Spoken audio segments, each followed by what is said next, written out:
I'm scrolling through all the channels, and I land on Home Alone 2 Lost in New York. We pick it up probably about a fourth of the way in. You get the gist, right? I explain it to Dana, who's never seen it, which is preposterous that she's never seen this movie. It's a classic. A classic. And I'm not even talking about like a cult classic. I'm talking about a real classic. So she's never seen Home Alone 2. She said she kind of did. I don't know. She's a liar. And like most women. And so we're sitting there and I explained to her that Kevin got on the wrong plane and they were in Miami and he ended up in New York and he's got his credit card and, blah, blah, blah. He's got his dad's credit card, blah, blah, blah. They must be rich. So this movie to me, I've watched it hundreds of times as a child growing up. I watched it hundreds. I know it in and out. But something really clicked with me this week this weekend where I was watching it. And I thought to myself, how improbable is this fucking movie? So one, we have Kevin McAllister, who I believe is like 8 years old. And he's just wandering New York City in the 90s. That seems fucking improbable. Secondly, he makes a friend with an old man at a toy store who apparently is a great guy, doesn't even recognize that this kid's by himself and gives him 2 turtle doves, who then he breaks the window later on. Spoilers. And then he's going in and out of this hotel room, and then these people go up to his hotel room to stop that boy because he has a stolen credit card. And then he just plays a Tommy gun scene from a movie. And they think somebody's shooting at them. Wouldn't there be bullets, bullet holes, whizzing? No, it's just a TV show. So it's improbable. And I know all you people are yelling at your phone right now. Ryan, of course it's improbable. It's a movie. I'm like, yeah, but I'm getting there. Let me get to the point. Could you, Ryan? Could you get to the point? You're 15 minutes in. You haven't talked about shit. I know. What I'm trying to say is, when I was watching Home Alone 2, and then Marv and Harry, Joe Pesci and whoever that goofball is, are now attacking Kevin McAllister. They come looking for him, right? Multiple things. So first off, Marv.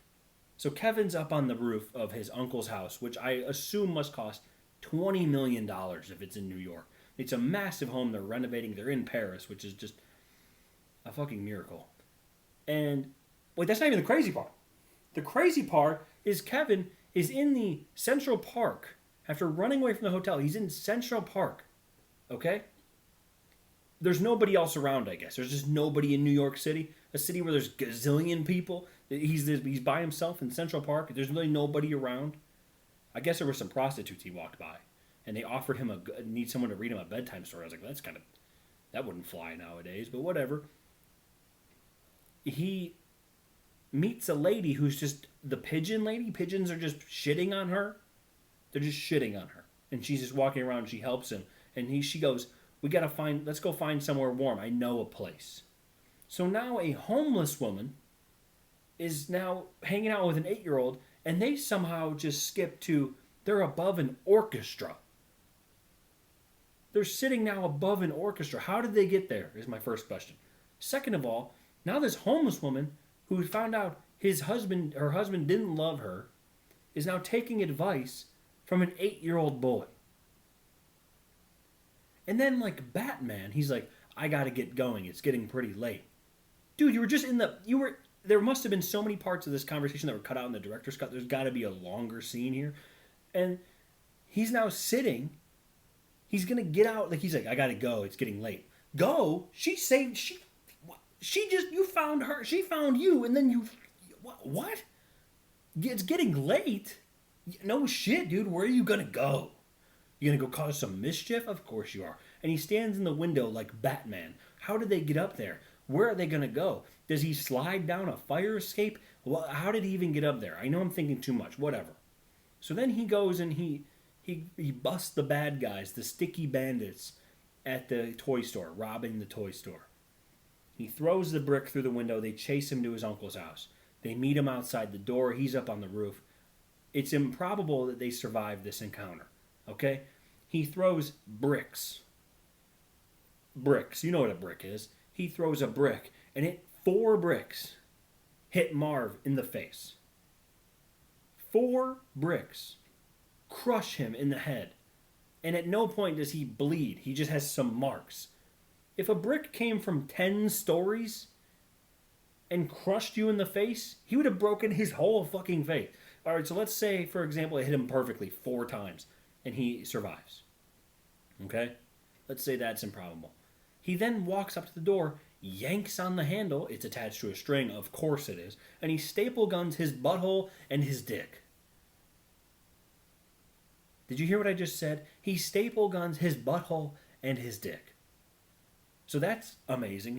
He's miraculously not bleeding. He then gets in the door, Marv that is, and then falls about 2 stories onto cement ground head first. What else happens? Oh, he gets paint all over him. He gets cement all over him. He grabs onto water things that are attached to a battery charger, and he shocks himself until he turns into a skeleton. So he effectively is dead, and then he's back to life. 50-pound bag of cement falls on him. He then crawls up, and they're now at the top of the stairs. And then it cuts back to Harry, or Marv, Harry now, little fat Joe Pesci, gets in the back door, lights his head on fire after taking tools, like wrenches and hammers, to his noggin. And he miraculously is not concussed. He gets up, lights his head on fire, notices his head's on fire, does a handstand like the most acrobatic motherfucker you've ever seen in your life, does a handstand on a toilet, dunks his head, and he explodes. He explodes. And nothing, like he put his head into a toilet full of gasoline and he explodes. But there's no fire and he's fine. All he did was lose his hat. His hat's all frayed out now. Now they're going up the stairs.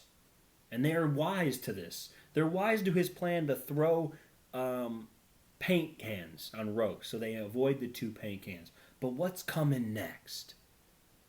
A fucking metal beam crushes them in the face, and they fall to aforementioned cement floor 2 stories below.